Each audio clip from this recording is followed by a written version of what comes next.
Hello students, welcome to Gyandu 2.0 English, a program of Department of College Education, Rajasthan.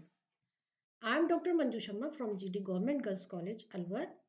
The topic of video is literary devices and let me not to the marriage of true minds. Sonnet 116, Let Me Not to the Marriage of True Minds, is about love in its most ideal form. Shakespeare employs various literary devices to establish the perfect nature of true love. Literary devices. Literary devices are techniques that writers use to create a special effects in their writing to convey message or idea, or to help readers understand their writing on a deeper level.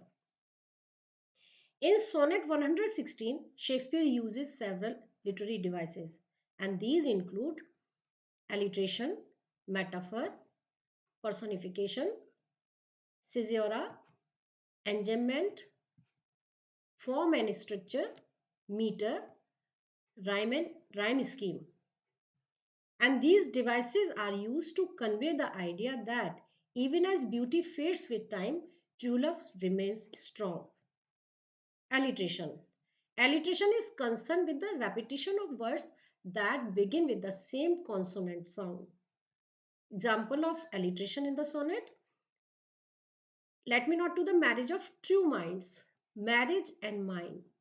M sound is repeated here in marriage and sound.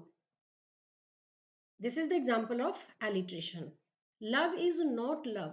In this line, L sound, L is consonant. It is repeated here in love, and in next line, band with the remover to remove. Again, R sound is repeated in these two words. Both are the same. So this is an alliteration. Within is banding sickles compass come. C in compass and come. So C sound is repeated here two times. I never writ nor no man ever loved. N sound is repeated in never nor no. N sound is repeated three times in this line. These are the example of alliteration. Alliteration attracts attention.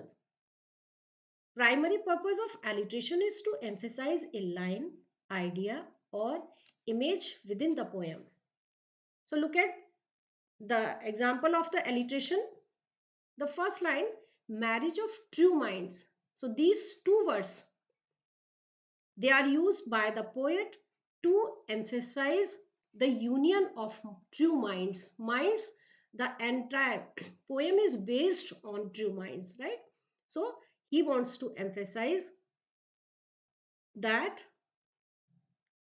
in the union or in the love, intelligence, understanding and maturity is required.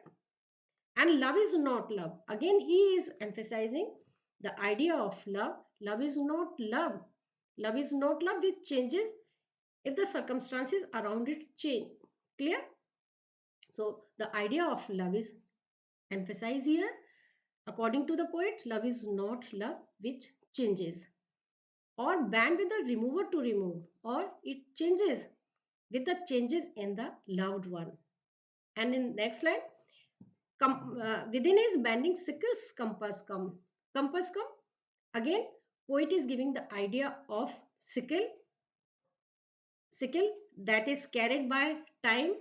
So poet is saying, though beauty may fade with the passage of time, but love survives. So he is underlying the idea, or he is focusing the idea of love again and again. In spite of the brutality of time, love will survive till the end of the world. I never writ, nor no man ever loved. So this is the concluding line of couplet.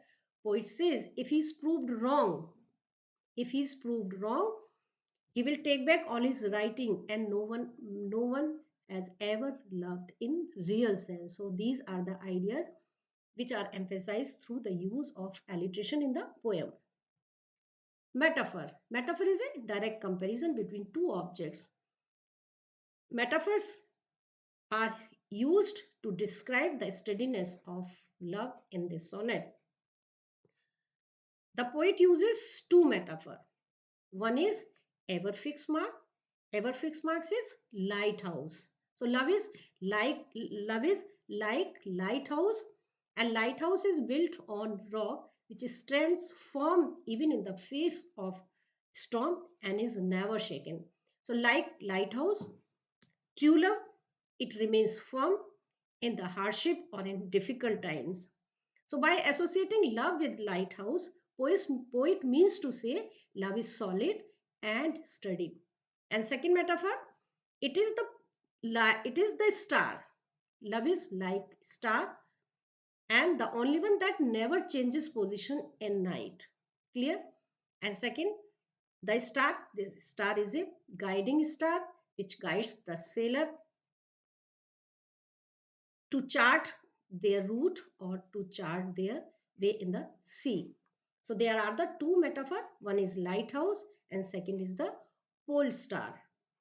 And pole stars serve as a symbol for a kind of ideal and perfect love that is beyond human comprehension and estimation. Personification. Personification is a form of figurative language in which a writer attributes human qualities to things that are not human. Means personification is the humanization of non-human beings or abstract idea. Look at the example. Love is not times full. So there are the two personification. Love is personified as fool. Fool is the another name of servant, and this word is used. This word is generally used in Shakespearean time. Clear? So love is personified as servant, and time is personified as a grim reaper.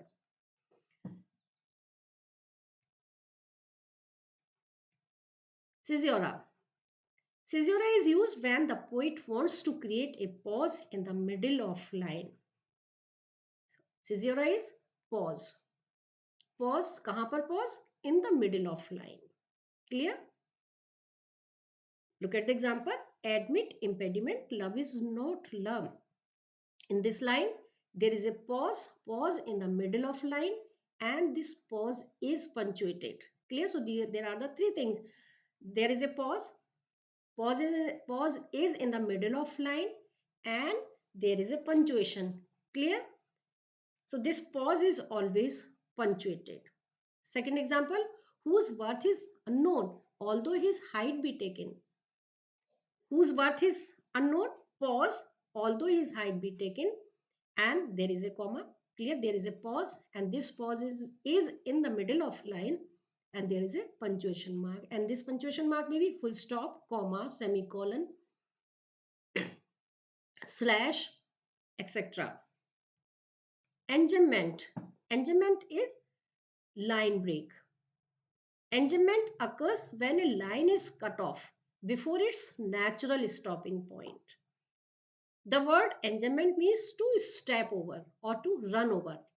The lines runs into one another, breaking without a sentence is finished. So line is broken before a sentence is finished. The reader has to go to the next line to find the complete thought.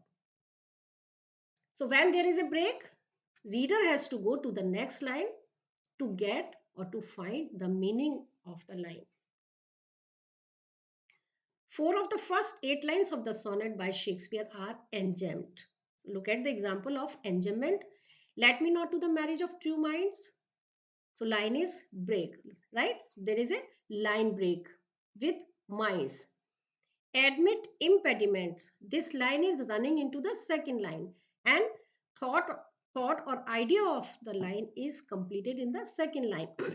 Let me not to the marriage of true minds. Admit impediment. Clear? So first line is enjambed and it is running over into the second line, and in second line the sentence is completed. Clear?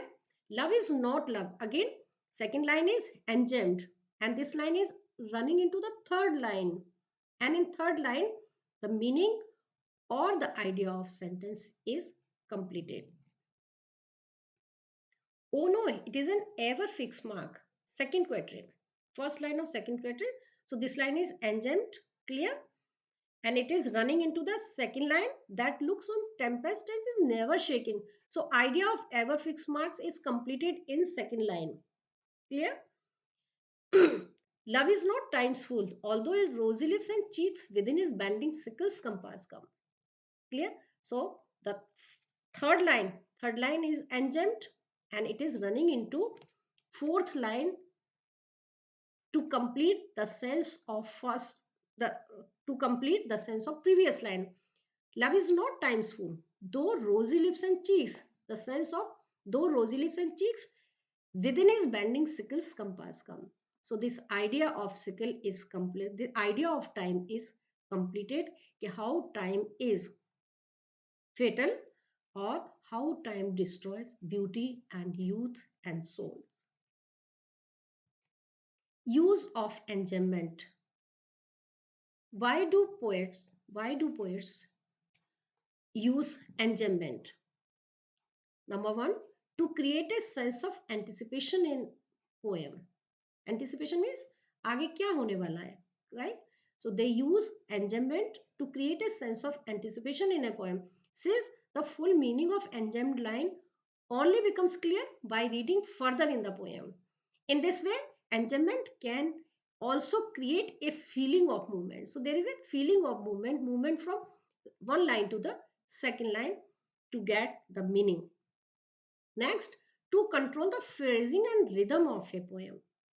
By inserting pause in the form of line break, especially for those poets who are sparing in their use of punctuation, the use of line break in the place of punctuation can help to create a pause in the rhythm. So there will be pause in the rhythm by use of line break to emphasize a meaningful word, ending with a line with a word that wouldn't normally receive emphasis can be a good way of shifting the reader's focus to particular words that require added weight in the poem.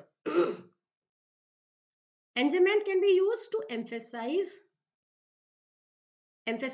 a meaningful word that wouldn't normally receive emphasis. So there can be a good way of shifting the reader's focus on a particular word, right? So the end word, end word, it will focus, it will attract the attention of the reader. Clear? So it emphasize the end word, how the end word is important to create sentence of varied length and rhythm without having to vary line length. So there can be a variety of there can be a sentence of different length and there can be different rhythm by using enjambment. Structure and form.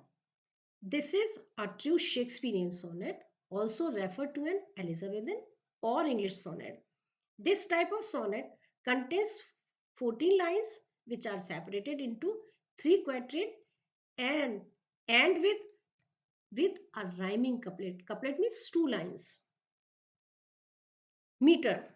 Like most of Shakespeare's work, this sonnet is written in iambic pentameter, which means each line consists of 10 syllables.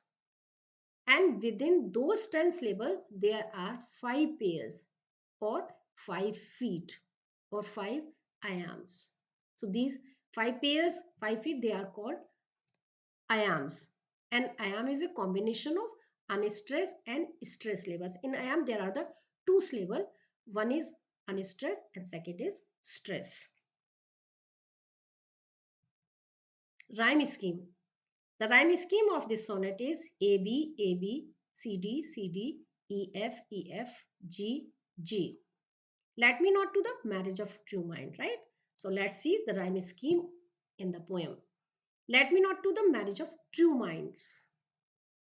Admit impediments. Love is not love which alters when it alteration finds or bends with the remover to remove. So look at the first line and then third line, minds and finds, love and remove. First line rhymes with third line. Second line rhymes with fourth line. Rhyme scheme goes A B A B. In second quadrant, first line mark and third line end with bag.